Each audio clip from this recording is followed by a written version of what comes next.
उत्थानं नमो आयरीयाणं नमो वज्रायाणं नमो लोये सवसाहूणम्। पंच परमिष्टि भगवान की 1008 श्री आदिनाथ भगवान की, अंतिम तीर्थेश भगवान महावीर स्वामी की, आचार्य भगवान गुरुवर श्री विशुद्ध सागर जी महाराज जी की, जबरी मुनिषि सुप्रभ सागर जी महाराज जी की, मुनिषि प्रणत सागर जी महाराज जी की। जय जन बंधु, आप हम सब यहाँ उपस्थित हुए हैं लोकप्रिय कार्यक्रम सम्यक समाधान।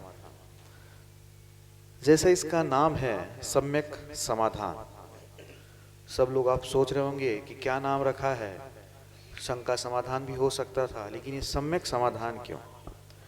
तो जैसा नाम सम्यक प्रत्यय अगर ज्ञान के आगे लग जाए तो सम्यक ज्ञान होता है, दर्शन के आगे लग जाए तो सम्यक दर्शन होता है, और चरित्र के आगे लग जाए तो सम्यक चरित्र होता है। ठीक वैसे ही ऐसा समाधान जो साक्षात पंचम परमेष्टि साधु परमेष्टि से मुखारविंद से हम सभी को प्राप्त हो रहा है, इसीलिए यह जो समाधान है वह सम्यक समाधान है।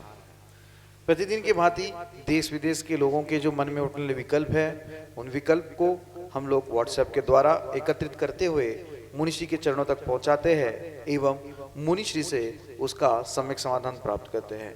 आचार्य भगवान गुरुवर श्री विशुद्ध सागर जी महाराज जी की ऐसी पावन अनुकंपा रही कि मुनिश्री सुप्रभ सागर जी महाराज जी एवं मुनिश्री प्रणत सागर जी महाराज जी, जो कि आचार्य भगवान गुरु विशुद्ध सागर महाराज जी से दीक्षित शिक्षित साधु, उनके मुखारविंद से हम सभी को इस खोटे काल में भी ऐसी पावन जिनवाणी सुनने का अवसर प्राप्त हो रहा है। वह अहोभाग्य के क्षण की ओर बढ़ते हुए मुनिषि के चरणों में कोटिशा नमोस्तु करते हुए मुनिषि प्रणत सागर जी महाराज से यह निवेदन करते हैं कि हे स्वामी, आज के कार्यक्रम को गति प्रदान करते हुए संचालित करें। नमोस्तु नमोस्तु नमोस्तु।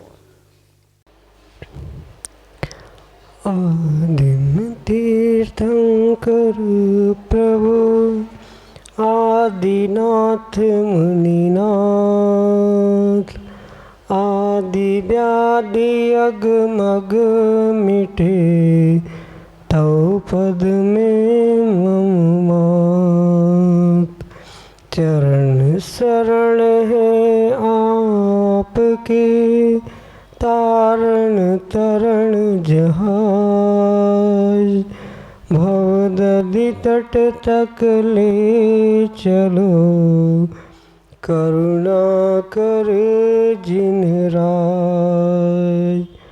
भवदधि तट तक ले चलो, करुणा कर जिन राज। पंच परमेष्टि भगवान की जय। परम पूज्य आचार्य भगवंत गुरुवर विशुद्ध सागर जी मुनि महाराज की, परम पूज्य मुनि श्री सुप्रभ सागर जी महाराज की।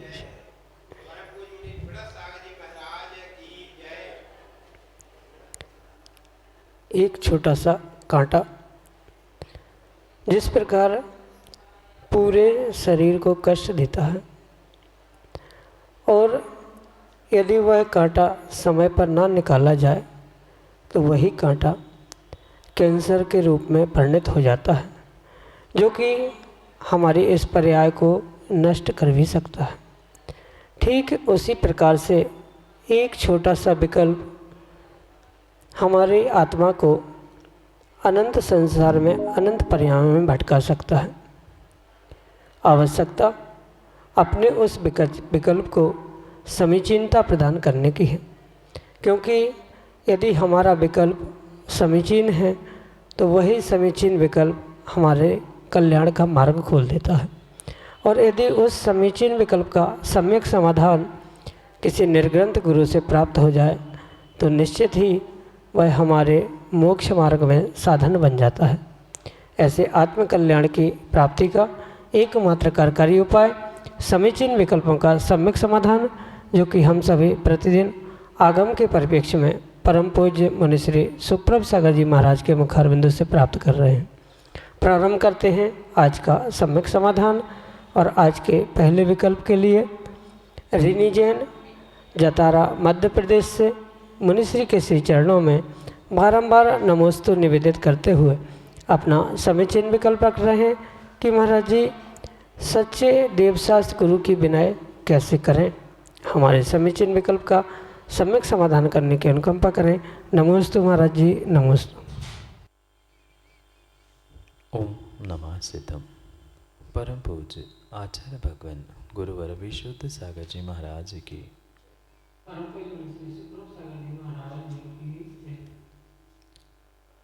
सच्चे देवशास्त्र गुरु की विनय करना ये एक बहुत बड़ी तपस्या है, क्योंकि जिनागम में जो 12 प्रकार के तप कहे उनमें से 6 अंतरंग तपों में जो आचार्य भगवंत ने विनय का स्थान लिखा है वह परम श्रेष्ठ और परम उत्तम लिखा। आचार्य भगवंत ये भी कहते हैं विनय मोक्षद्वारो, विनय ही मोक्ष का द्वार है।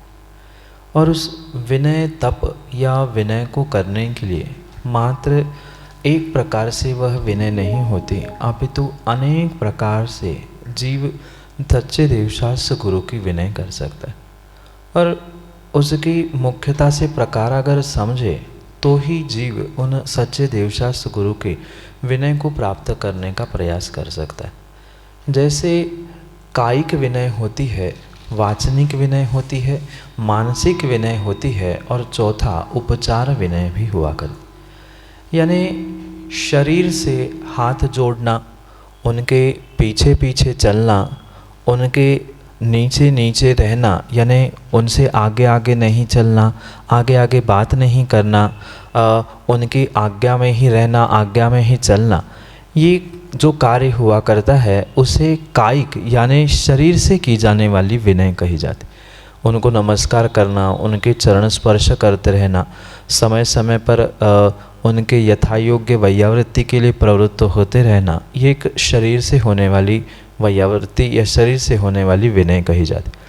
साथ में वचनों के द्वारा विनय जो वाचनिक विनय कही जाती है, जब भी किसी देवशास्त्र गुरु के सामने हम वचनों का प्रयोग करें तो वह वचन इतने सभ्यतापूर्ण, मधुरता, गंभीरता से होने चाहिए कि किसी भी प्रकार से उसके द्वारा सुनने वालों को भी या देवशास्त्र गुरु की भी अविनय ना हो। ऐसे ही चुनिंदा शब्दों के द्वारा ही उसका प्रयोग करना, उन शब्दों का, उन वचनों का प्रयोग करना, ये एक वाचनिक विनय होती। माना कि कोई गुरु हमें कोई अच्छी बात समझा रहे हैं तो उनके आगे आगे होकर उनके मूलक कर नहीं बोलना।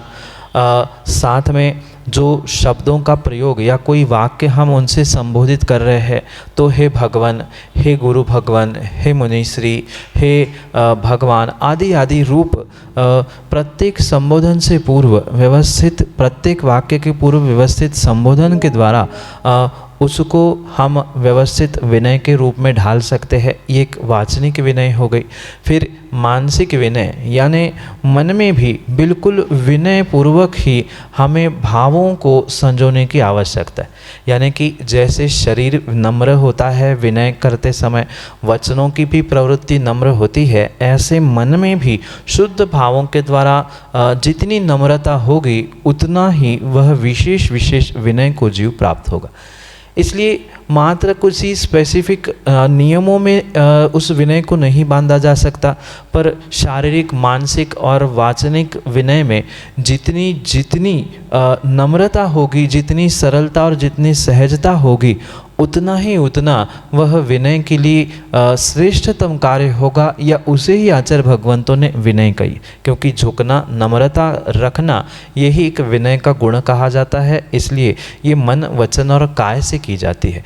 साथ में एक जो उपचार विनय कही गई है वह भी एक श्रेष्ठ विनय का प्रकार है। जैसे कि जिस आसन पर निर्ग्रंथ मुनिराज गुरु या जिन सामग्री से भगवान की पूजा, अभिषेक आदि की गई है, जहाँ जिनवाणी आदि रखी जाती है, ऐसे वह स्थान भी हमारे लिए पूज्य होते। माना कि किसी तखत पे गुरुजी विराजमान होते हैं, वह तखत आपके लिए पूज्य, विनय करने योग्य है। जिस चौकी पाटे पर जिनवाणी रखी जाती है, जहाँ श्री जी आदि विराजमान किए जाते हैं, वह भी आपके लिए एक पूजनीय है, श्रेष्ठ है। ये उपचार से की जाने वाली उपचार विनय है।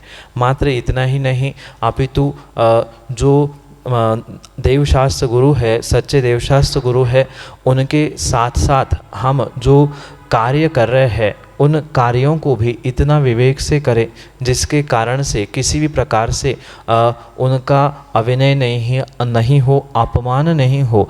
ऐसा प्रत्येक कार्य करना ये एक उपचार विनय के रूप में स्वीकार किया गया।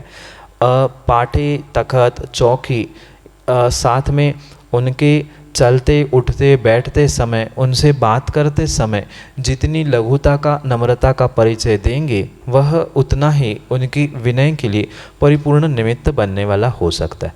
इसलिए मन से, वचन से, शरीर से और उपचार से भी हम सच्चे देवशास्त्र गुरु की बहुत नम्रता, नम्र भावों के साथ, लघुता के साथ विनय कर सकते हैं।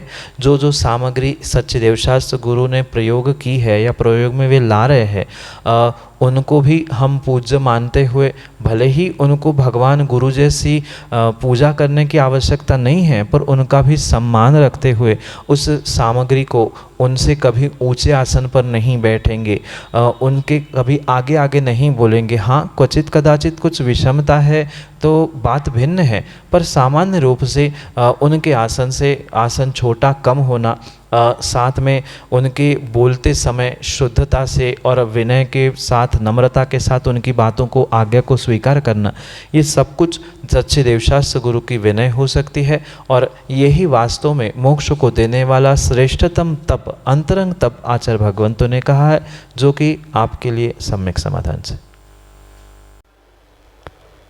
चेतन प्रकाश जैन, मुंबई, महाराष्ट्र से अगले समीचीन विकल्प के लिए परम पूज्य मनीश्री के श्री चरणों में बारंबार नमोस्तु निवेदित करते हुए अपना विकल्प रख रहे हैं कि गुरुदेव, हमारे मंदिर में जो पुजारी था वह भगवान की बहुत अभिनय करता था, बिना नहाए धोती दुपट्टा आदि गुटखा आदि खाता था, तो उसे हमने निकाल दिया। अब वह पास के ही जिन मंदिर में कार्य करता है, तो हम उस मंदिर की कमेटी को सूचित करें अथवा नहीं, क्योंकि यदि नहीं करते हैं तो वह भगवान की अभिनय करता रहेगा। हमारे समीचीन विकल्प का सम्यक समाधान करते हुए हमारा मार्गदर्शन करने की अनुकंपा करें। नमोस्तु महाराज जी, नमोस्तु। किसी व्यक्ति की गलती को लेकर या उसकी गलत हरकतों को लेकर अगर समाज, मंदिर की व्यवस्था आदि बिगड़ रही है, डिस्टर्ब हो रही है, तो एक श्रावक का यह कर्तव्य है कि उसकी गलती को पहले तो उस व्यक्ति को बहुत अच्छे से समझाने का प्रयास करें। अगर वो मान नहीं रहा है तो जैसे आपने अपनी मंदिर की व्यवस्था से उसे दूर रखा, यहाँ तक तो फिर भी ठीक था, और माना कि उसने किसी एन केन प्रकार से अन्य मंदिर में काम करना प्रारंभ किया है, तो पहले तो वहाँ पर क्या वास्तव में वही हरकतें वो फिर से कर रहा है, या वह कुछ हद तक सुधर गया है, या उसने अपनी क्रियाओं को, अपने भावों को बदलने का प्रयास किया है कि नहीं किया है, आदि समझने के उपरांत ही आप उस मंदिर के वहाँ की कमेटी आदि से चर्चा करें। अन्यथा माना कि उसने यहाँ से नौकरी आपने निकाल दिया, वो चला गया और उसे अपनी गलती का एहसास हो गया, कुछ अंशों में वो सुधर गया है, तो वो सुधरने के बाद भी आपने उसकी शिकायत कर ली, तो कहीं ना कहीं आपको विपरीत फल मिलेगा। इसलिए सबसे पहले तो ये समझो कि वास्तव में उसने सुधार किया है कि नहीं किया है, और नहीं किया है फिर भी वह वैसा ही काम कर रहा है, तो आप व्यवस्थित मर्यादा का पालन करते हुए मंदिर की कमेटी आदि को सूचित करें। पर यह अवश्य ध्यान रखें कि किसी भी प्रकार से मर्यादा का उल्लंघन नहीं हो। वह सामने वाला व्यक्ति कहाँ क्या कर रहा है उसे लेकर आप आकुल व्याकुल होते हुए अगर अपने भावों को नहीं संभाल पाए और विशेष कषाय के उदय से कुछ विपरीत कार्य कर बैठे, तो कहीं ना कहीं आज नहीं तो कल के लिए आपने उस व्यक्ति को, उस जीव को बहुत बड़ा शत्रु बना के रखेगा। इसलिए उसे शत्रु बनाने की अपेक्षा से आप कमेटी या मंदिर के लोगों को इस प्रकार से समझाने का प्रयास करो जिससे आपका नाम भी नहीं आए, और पहले तो उसको समझे कि वो वास्तव में पुनः वही हरकतें कर रहा है क्या। अगर कर ही रहा है तो इतना संभाल के अपने आप को उन कमेटी मेंबर से या मंदिर आदि से ऐसा संपर्क करे कि जिससे आपका पुनः नाम सबके सामने उजागर नहीं हो, क्योंकि एक मंदिर से तो आपने उसे निकाल ही दिया, आपने उसकी रोजी रोटी छीन ही ली, पुनः वहाँ भी आप यही करोगे तो माना कि अगर कुछ वैर कुछ दुश्मनी उसने बांध ली तो वह आपको कई भवों तक पेरने वाला, परेशान करने वाला हो सकता है। इसलिए धर्म की रक्षा करना भी आवश्यक है, मंदिर आदि की आवश्यकता भी करना आवश्यक है, पर उससे श्रेष्ठ स्वयं की भी रक्षा करना आवश्यक है। इसलिए स्वयं को पाप का, कर्मों का आश्रय ना हो, ऐसा भान रखते हुए ही आप अपनी बात को कमेटी तक पहुंचाने का परोक्ष रूप से प्रयत्न करें। स्वयं की, मंदिर की, कमेटी की, धर्म की, सबकी रक्षा हो, ऐसा कार्य करें। यही आपके लिए सम्यक समाधान। अगले समीचीन विकल्प के लिए टीकमगढ़ मध्य प्रदेश से श्रीमती रश्मि जैन मुनिश्री के श्री चरणों में कोटि कोटि नमोस्तु निवेदित करते हुए अपना समीचीन विकल्प रख रहे हैं कि महाराज जी, जीव अजीव द्रव्य को तत्व, द्रव्य एवं नव पदार्थ में किस कारण से लिया गया है। हमारे समीचीन विकल्प का सम्यक समाधान करने की अनुकंपा करें। नमोस्तु महाराज जी, नमोस्तु। कोई भी वस्तु, कोई भी शब्द अपना स्वयं का अर्थ नहीं बताता, पर जैसे जैसे उस वस्तु या शब्द का अभिप्राय हुआ करता है, उसका प्रयोग करने का या उसको बताने का जो जीव का जैसा अभिप्राय या अपेक्षा हुई करती है, बिल्कुल उसी प्रकार से समय समय पर उस वस्तु का, उस शब्द का अर्थ बदलते हुए देखने में आता है।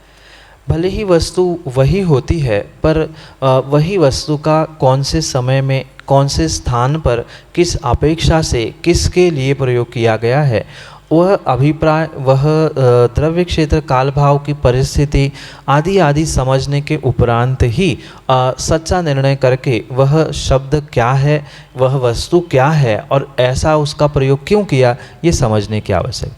जैसे कि जीव अजीव, इन दो द्रव्यों के विषय में आपने विकल्प का पूछा है, वहाँ परिपूर्ण रूप से ये समझने की आवश्यकता है, भले ही वस्तु जीव और अजीव एक ही है, पर वह जीव द्रव्य अजीव द्रव्य की अपेक्षा से, जीव तत्व अजीव तत्व की अपेक्षा से, धर्म आदि आदि की अपेक्षा से वह भिन्न भिन्न हुआ करते।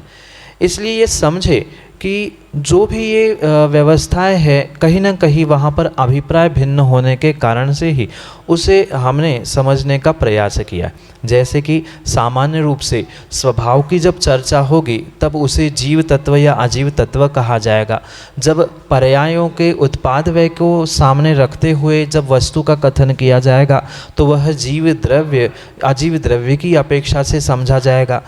इस प्रकार से वह भिन्न भिन्न अभिप्रायों को लेते हुए वही वस्तु को भिन्न भिन्न प्रकार से कहने का पुरुषार्थ जिनागम में किया गया है। तत्व स्वभाव की दृष्टि से होते हैं, द्रवणशीलता यानी पर्यायों की उत्पाद व्यय की अपेक्षा से वह द्रव्य कहा जाता है। वहीं पर जब अस्थि और काय इन दोनों से संबंध रखा जाता है तब वह अस्थिकाय में ग्रहण किया जाता है। और इसी अपेक्षाओं से वस्तु भले ही एक हो, शब्द भले ही एक हो, पर भिन्न भिन्न अभिप्राय और अपेक्षा की दृष्टि को सामने रखते हुए परिपूर्ण रूप से इसमें अंतर भी देखने में आता है। भले ही जीव द्रव्य, जीव तत्व, जीव अस्थिकाय और जीव पदार्थ कहने के लिए एक ही वस्तु है, पर वहाँ आचार्यों के अभिप्राय भिन्न भिन्न होने के कारण से उसे भिन्न भिन्न प्रकार से स्वीकार करना होगा। यही आपके लिए सम्यक समाधान। पवन जैन मोदी जतारा मध्य प्रदेश से मुनिश्री के श्री चरणों में बारंबार नमोस्तु निवेदित करते हुए अपना समीचीन विकल्प रख रहे हैं कि महाराज जी, यदि कर्म सिद्धांत अटल है तो कोरोना काल में आपके सानिध्य में करीब 8 लोगों के शीघ्र स्वास्थ्य की कामना से आपके मुखारबिंदु से शांति धारा के द्वारा उनके लिए स्वास्थ्य लाभ के लिए की गई और वह पूर्णतः स्वस्थ हुए। इसका क्या रहस्य है? हमारे समीचीन विकल्प का सम्यक समाधान करने की अनुकंपा करें। नमोस्तु महाराज जी, नमोस्तु। कर्म सिद्धांत तो अटल था, अटल है और अटल रहेगा। किसी भी प्रकार से कर्म का उदय, स्थिति, बंध आदि में जो सिद्धांत का प्रतिपादन किया गया है वह नहीं बदल सकता। पर फिर भी ऐसा देखने में आता है कि बहुत विषम परिस्थिति में बैठा हुआ जीव कुछ ऐसे निमित्त मिलने पर स्वास्थ्य लाभ को प्राप्त कर लेता है। उसके पीछे भी ये कर्म का निमित्त ही समझना होगा। जैसे कि कोरोना काल में बहुत सारे जीव कोरोना हुए बिना भी मृत्यु को प्राप्त हुए। कुछ ऐसे भी जीव थे कि बिल्कुल कोरोना की लास्ट स्टेज पर होने पर भी डॉक्टरों ने बिल्कुल मना करने के बाद भी उन्हें कुछ ऐसे निमित्त मिले, जैसे गुरु का आशीर्वाद मिला, शांति धारा आदि आदि कार्य हुए।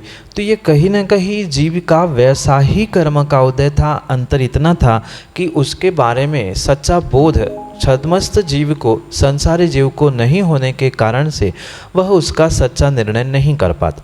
इसलिए ये अवश्य समझे कि जो ये कार्य हुआ है, चाहे कोरोना के काल में हो या उसके पूर्व उसके बाद की भी व्यवस्था क्यों ना हो, पर कहीं ना कहीं जीव का उस जीव के साथ, यानी जिस गुरु से उसे आशीर्वाद मिला या जिसके निमित्त से उसके स्वास्थ्य में लाभ हुआ है, ये कहीं ना कहीं पूर्व कर्म का ऐसा नियोग था उस जीव का और उन जीवों का जिनके निमित्त से ये निमित्त नैमित्तिक संबंध के कारण से ही ये व्यवस्थित होते हुए देखने में आए। इसलिए ये अवश्य समझे कि ये कर्म सिद्धांत में कहीं भी अपवाद नहीं है, पर ये कर्म सिद्धांत का ही एक भाग है जिसके निमित्त से किसी के जीवन में अच्छाई बुराई आदि घटित होते हुए दिखता है। गुरुदेव मुनिराज आदि जो आशीर्वाद देते हैं तो मात्र उनके आशीर्वाद से ही जीव का कल्याण होता है ऐसा सर्वथा नहीं है। उनका आशीर्वाद देना एक निमित्त भूत हो सकता है और उस गुरु के प्रति, उस प्रभु के प्रति, भगवान देवशास्त्र गुरु, शांति धारा आदि आदि के निमित्त से जो जीव के श्रद्धा के भाव है, उनके प्रति जो विशेष उनका विश्वास है, वह उनकी श्रद्धा, उनका विश्वास ही कुछ हद तक आपके लिए और सभी जीवों के लिए कल्याण का मार्ग और या अच्छाई के लिए उत्कृष्ट साधन हुआ करता है। इसलिए ये अवश्य समझे कि कर्म सिद्धांत में कहीं भी गड़बड़ नहीं है। वे वैसे ही निमित्त नैमित्तिक संबंध लेकर पहुँचे होते हैं जिस कारण से यह कार्य ऐसा होते हुए देखने में आता है। विशेष रूप से जीवों की जो श्रद्धा है, जीवों का जो समर्पण है, वह जीवों का श्रद्धान समर्पण ही जीव को बदलने के लिए निमित्त हुआ करता है। जीव के परिपूर्ण रूप से भावों को और उसकी परिस्थिति को भी बदलने के लिए निमित्त होता है। जैसी मनस्थिति वैसी परिस्थिति भी बदलते हुए देखने में आती है। इसलिए कर्म सिद्धांत पर प्रश्न चिन्ह खड़ा ना करते हुए ये समझे कि ये कहीं ना कहीं कुछ हद तक कर्मों के उदय का, उन जीव का अनादिकाल से चलता आया हुआ संबंध है। ऐसा ही कर्म का उदय था कि बिल्कुल अंतिम स्टेज पर पहुंचने पर गुरु का आशीर्वाद, शांतिधारा आदि के माध्यम से उनकी आयु बचने वाली है। ऐसा ही कुछ केवली भगवान ने देखा होगा, उनके ज्ञान में वैसा झलका होगा, वैसा ही हुआ है। इसलिए कर्म सिद्धांत के बाहर या कर्म सिद्धांत से बड़ा कोई अन्य सिद्धांत इस संसार में है ही नहीं है। अंतर इतना है, किसी के जीवन में पूर्ण रूप से वह कर्म सिद्धांत बिना निमित्त के देखने में आता है, किसी के निमित्त से देखने आता है। इसलिए ये निमित्त नैमित्तिक संबंध हुआ करते हैं और ये निमित्त नैमित्तिक संबंध का और जीव के स्वयं के श्रद्धा का ही चमत्कार है, किसी गुरु या हमारे व्यक्तिगत आशीर्वाद का चमत्कार नहीं है। हम सबको तो आशीर्वाद देते हैं, पर सबका कल्याण क्यों नहीं हो पाता, सबका अच्छा क्यों नहीं हो पाता? जब तक उस आशीष को ग्रहण करने की शक्ति, श्रद्धा जीव के भीतर नहीं है, तब तक कभी भी अपने आप को बदलने का सामर्थ्य नहीं रख सकता। इसलिए गुरु के आशीर्वाद के साथ साथ जीव की श्रद्धा, जीव का समर्पण, जीव का विश्वास अपने आप में अपने उस हार्मोन्स आदि को बदलने के लिए निमित्त बनता है, जिसके कारण से विपरीत परिस्थिति भी अनुकूल बनते हुए समय समय पे देखने आती है। और यही कार्य कोरोना के काल में हमने भी करने का प्रयास किया। हम तो दूर थे, परोक्ष थे, हमने मात्र आशीष देते हुए उनकी श्रद्धा को जगाने का, उनके आत्मबल को जगाने का प्रयास किया और आशीष से, शांतिधारा आदि के विश्वास से ही, उस पर श्रद्धान करने से ही वे जीव ठीक हुए हैं। अन्य कोई भी चमत्कार नहीं है। यही आपके लिए सम्यक चमत्कार। अगले समीचीन विकल्प के लिए टीकमगढ़ मध्य प्रदेश से हमारे सामने हैं पंडित श्रीनंदन जैन अपने समीचीन विकल्प के साथ। परम पूज मुनि श्री स्वप्न सागर प्रणत सागर जी महाराज के चरणों में कोटि कोटि नमोस्तु नमोस्तु नमोस्तु। हे मुनि श्री, हमारा समीचीन विकल्प है कि हमें मोक्ष प्राप्ति के लिए 4 पुरुषार्थ करना पड़ते हैं: धर्म, अर्थ, काम और मोक्ष। ये चारों पुरुषार्थ करना पड़ते हैं। मेरा समीचीन विकल्प है कि मुनिश्री ये चारों पुरुषार्थ एक साथ करना पड़ते हैं या क्रमानुसार होते हैं, और किस गुण स्थान में एक तक ये पुरुषार्थ करना पड़ते हैं।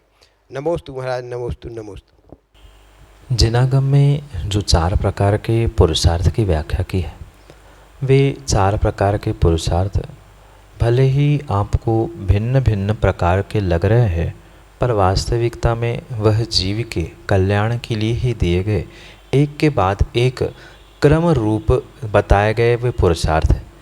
और ये भी अवश्य बात समझने योग्य है कि पंडित जी, कोई भी पुरुषार्थ किए बिना जीव कोई भी कार्य छद्मस्त अवस्था में कर ही नहीं सकता।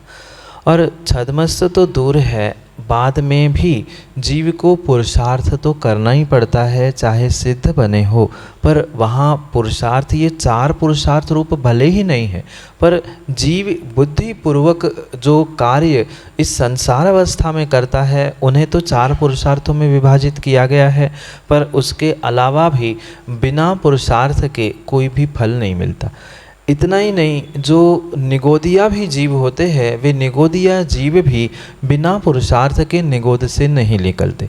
ये जो बहुत सारे जीवों का भ्रम है अपने आप होना या हो जाएगा, चाहे निर्ग्रंथ मुनिराज भी क्यों ना हो, उनका भी जो शुद्धोपयोग हुआ करता है वह शुद्धोपयोग भी अपने आप नहीं होता। शुद्धोपयोग भी बुद्धिपूर्वक प्राप्त करने की आवश्यकता। पहले तो इस पुरुषार्थ को समझेंगे तो ही तो इस 4 विभागों को या 4 पुरुषार्थों के बारे में हम सम्यक निर्णय कर पाएंगे। चाहे अर्थ, काम, धर्म और मोक्ष, इसका क्रम आप किसी भी प्रकार से समझे, पर जीव अपने अपने हिसाब से उसके क्रम को प्राप्त कर सकता है। ज़रूरी नहीं है कि धर्म पुरुषार्थ उस कुछ उम्र में पहुंचने पर ही की जाए। ये भी कुछ लोगों में मिथ्या भ्रांतियाँ है कि पहले काम पुरुषार्थ किया जाए या पहले अर्थ पुरुषार्थ किया जाए, फिर काम पुरुषार्थ, और उम्र ढलने लग जाए फिर धर्म पुरुषार्थ और उसके उपरांत मोक्ष पुरुषार्थ। ऐसा कतई नहीं हो सकता। जैसे पुराण ग्रंथों में भी बहुत सारे जीवों के बारे में अगर आपने पढ़ा होगा, महापुरुषों के बारे में, तीर्थंकर आदि, चक्रवर्ती आदि जीवों के बारे में भी पढ़ा होगा, तो सबके लिए एक सा इन पुरुषार्थों का क्रम किंचित भी नहीं हो सकता।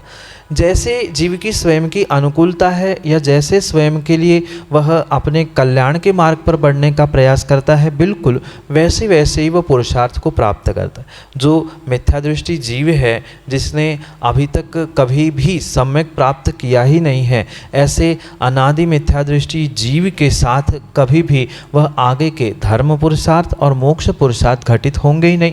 पर जो एक सम्यक दृष्टि जीव है, वह भले ही वह काम पुरुषार्थ कर रहा है, पर काम पुरुषार्थ करते हुए भी अगर क्वचित कदाचित उसने प्रभु का नाम ही ले लिया, तो वो उसका पुरुषार्थ धर्म और मोक्ष पुरुषार्थ को देने वाला हो सकता। इसलिए ऐसा कोई बाइफर्केशन नहीं है, सेपरेशन नहीं है कि इतना इतना धर्म पुरुषार्थ है, इतना इतना काम पुरुषार्थ है।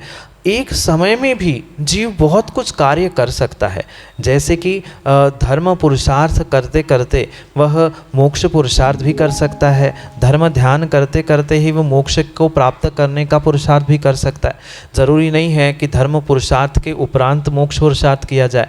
ये भी आवश्यक नहीं है कि अर्थ पुरुषार्थ कर रहा है तो वह धर्म पुरुषार्थ ना करे या नहीं कर सकता है। जब वह व्यापार कर रहा है अर्थ पुरुषार्थ के लिए, वही बैठे बैठे ही चंद मिनट, चंद समय उसके पास मिला तो वह भगवान का नाम ले सकता है, वहाँ हो गया धर्म पुरुषार्थ। इसलिए ना उसे समय में, ना उन्हें पर्यायों में, ना उन्हें काल में किसी भी प्रकार से इन 4 पुरुषार्थों को पूर्ण रूप से विभाजित नहीं किया जा सकता कि इतने उम्र तक ये पुरुषार्थ करना है या तिर्यंच पर्याय में ये पुरुषार्थ नहीं किया जा सकता।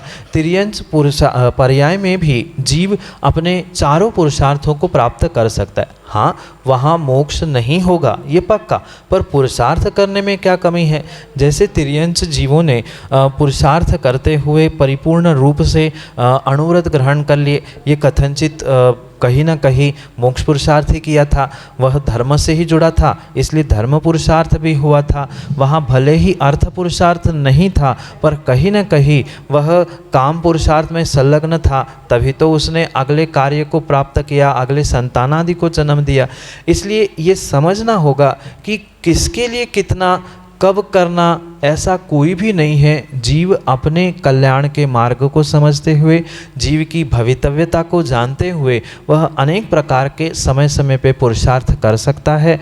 कुछ ऐसे भी जीव आपने वर्तमान में भी देखे। भूत में तो महापुरुषों की पुराण ग्रंथों में तो हमने पढ़े ही है, पर वर्तमान में भी ऐसे जीव देखे जिन्होंने काम पुरुषार्थ नहीं किया, जिन्होंने अर्थ पुरुषार्थ नहीं किया, वे आज दिगंबराचार्य बनते हुए धर्म और मोक्ष का पुरुषार्थ कर रहे हैं। तो ऐसा किसी के लिए स्पेसिफिक नहीं बताया जा सकता है कि आप 25 वर्ष तक अर्थ पुरुषार्थ करें, फिर 50 वर्ष तक काम पुरुषार्थ करें, फिर धर्म पुरुषार्थ करें, फिर आखिरी के 25 वर्ष में आप मोक्ष पुरुषार्थ करें। ऐसा किसी भी प्रकार से काल का, पर्यायों का या कोई क्रम का विभाजन भी नहीं किया जा सकता। जब जैसी अनुकूलता, जैसी जीव की भवितव्यता होगी, वह वैसा ही कार्य करता रहेगा। कोई काम धर्म पुरुषार्थ को छोड़कर सीधा मोक्ष पुरुषार्थ भी कर सकता है। पर ये बहुत अच्छे से समझे कि ये जितने भी पुरुषार्थ है, ये कहीं ना कहीं एक दूसरे से ही जुड़े हुए हैं, परिपूर्ण रूप से भिन्न नहीं है। अर्थ पुरुषार्थ ही अगर विवेक पूर्वक करेगा तो वहाँ पर धर्म पुरुषार्थ स्वयं होगा, और धर्म पुरुषार्थ ही आगे बढ़कर मोक्ष पुरुषार्थ होगा। मैं पूछना चाहता हूँ, धर्म और मोक्ष पुरुषार्थ में अंतर क्या होगा? अंतर बहुत सूक्ष्म है। एक व्यवस्था के रूप में उसे अर्थ पुरुषार्थ, धर्म पुरुषार्थ और मोक्ष पुरुषार्थ के रूप में स्वीकार किया गया। अगर धर्म पुरुषार्थ नहीं है, भले ही किसी का 10% होगा, किसी का 90% मोक्ष पुरुषार्थ होगा, किसी का 90% धर्म पुरुषार्थ होगा, 10% मात्र मोक्ष पुरुषार्थ होगा, पर कहीं ना कहीं जीव के उस संसार को छेद करने के लिए, मोक्ष को प्राप्त करने के लिए मोक्ष मार्ग पे चलना, ये एक देश धर्म हो गया। मोक्ष मार्ग पर चल रहा है तो मोक्ष का ही मार्ग है, इसलिए वो मोक्ष का भी पुरुषार्थ हो गया है। इसलिए ये बहुत अच्छे से समझे कि किसी भी प्रकार से ऐसे पुरुषार्थों के द्वारा जीवन के या किसी जीव की टुकड़े या विभाजन नहीं किया कि इतने से इतना, इतने से इतना, ऐसा नहीं है। जीव अपनी अनुकूलता से इसके क्रम को आगे पीछे करते हुए अपने भवितव्यता को जानते हुए वह पुरुषार्थ करता है, और पुरुषार्थ करते हुए ही वह जीव अपना कल्याण कर सकता है। बिना पुरुषार्थ के किसी भी जीव का कल्याण ना हुआ, ना होगा, ना होने वाला है। इसलिए पुरुषार्थ पूर्वक ही वह कल्याण करता है और करता आया है और आगे भी करता रहेगा। यही आपके लिए सम्यक समझ। जय जन बंधु, हम सभी अभी लाभ ले रहे थे सम्यक समाधान इस कार्यक्रम का। प्रतिदिन यह कार्यक्रम 5:13 पे सुप्रभ उवाच इस YouTube चैनल के माध्यम से प्रसारित होता है। आज हर घर में स्मार्टफोन है, स्मार्टफोन में YouTube का ऐप होता है। YouTube के ऐप पे आप सर्च पे जाके सुप्रभ उवाच सर्च करिएगा। सुप्रभ, मुनि सुप्रभ सागर जी का नाम सुप्रभ, वाणी का पर्यायवाची नाम उवाच, सुप्रभ उवाच यह YouTube चैनल का नाम है। आप उसके माध्यम से YouTube पे सर्च करिएगा। प्रतिदिन यह कार्यक्रम 5:13 पे YouTube चैनल पे प्रसारित होता है, सम्यक समाधान इस नाम से। 8707548811 नोट करिएगा नंबर 8707548811। यह व्हाट्सएप का नंबर है। यह व्हाट्सएप के नंबर पे आप अपने विकल्प हम तक पहुंचा सकते हो।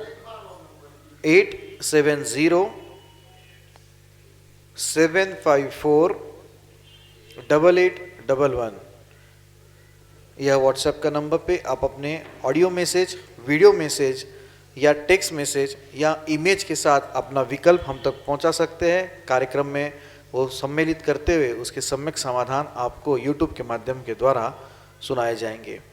samyak.samadhan@gmail.com यह हमारे जीमेल की आईडी है। आप जीमेल की आईडी का प्रयोग करके भी अपने विकल्प हम तक पहुंचा सकते हो। प्रतिदिन मुनिषी के प्रवचन शाम को 7:40 पे जिनवान टीवी के माध्यम से प्रसारित होते हैं। आप घर बैठे मुनिषी के कार्यक्रम का, मुनिषी के प्रवचन का लाभ एवं अद्भुत ग्रंथ आचार्य भगवान शिवकोटि महाराज विरचित रत्नमाला, इस ग्रंथ का जो आज तक उजागर नहीं हुआ था, ऐसा ग्रंथ जिस पे मुनिषी ने अपनी ओजस्वी वाणी से प्रवचन किए थे, उस प्रवचन के अंश प्रतिदिन शाम को 7:40 पे जिनवान टीवी के माध्यम से प्रसारित होते हैं। आप घर बैठे प्रवचन का लाभ एवं स्वाध्याय कर सकते हैं। आज के लिए इतना ही। शेष अन्य कार्यक्रम के साथ हम आप तक जुड़ते रहेंगे। तब तक आप देखते रहें सुप्रभुवाच और मुनिषी के चरणों में कोटिशा नमोस्तु नमोस्तु नमोस्तु।